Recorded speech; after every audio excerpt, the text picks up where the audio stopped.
দেশের কপাল ভালো যে নাসিরউদ্দিন পাটোয়ারি তার রাষ্ট্রপতি করে নাই।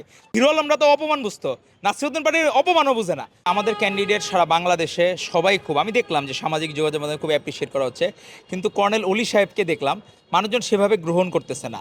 কারণ একটা মানুষ যখন নীতিভ্রষ্ট হয়, তার হঠাৎ করে মনে হইলো যে একটা মানুষ হুট করে বিএনপির সাথে ভালো সম্পর্ক, হুট করে দেখা গেল সাময়িক লোভে সে নিজের চরিত্র বিক্রি করে দিতে পারে।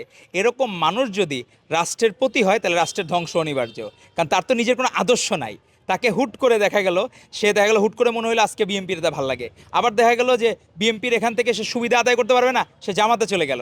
বসুন্ধরা টিস্যু, অশুদ্ধতার বিরুদ্ধে এক বিন্দুও ছাড় নয়।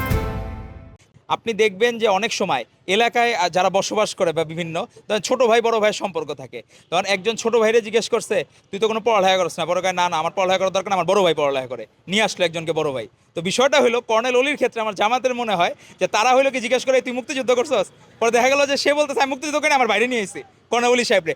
মনে হয় একটা পোস্টার বয় থাকে না, তো এখন হইলো পোস্টার বয় হিসাবে জামাত তাদের সেই কলঙ্ক ঢাকার জন্য এরকম পোস্টার বয় নিয়ে আসছে। আমাদের দেশের কপাল ভালো যে নাসিরউদ্দিন পাটোয়ারি তার রাষ্ট্রপতি করে নাই। একটা মানুষ নিজের অপমানও বুঝে না।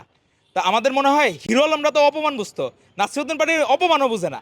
কর্নেল অলি সাহেব এরকম চারিত্রিক ত্রুটিযুক্ত ব্যক্তিকে যে দিয়েছে, আর বিভিন্নভাবে আদর্শিক জায়গা থেকে ত্রুটিযুক্ত, তো এদেরকে দিয়ে এরা আসলে রাষ্ট্রপতি নির্বাচনে এদের আরও অনেক বেটার ক্যান্ডিডেট তারা দিতে পারতো। কিন্তু আমার মনে হয় তারা পোস্টার বয় হিসেবে তারা তাকে দিয়েছে।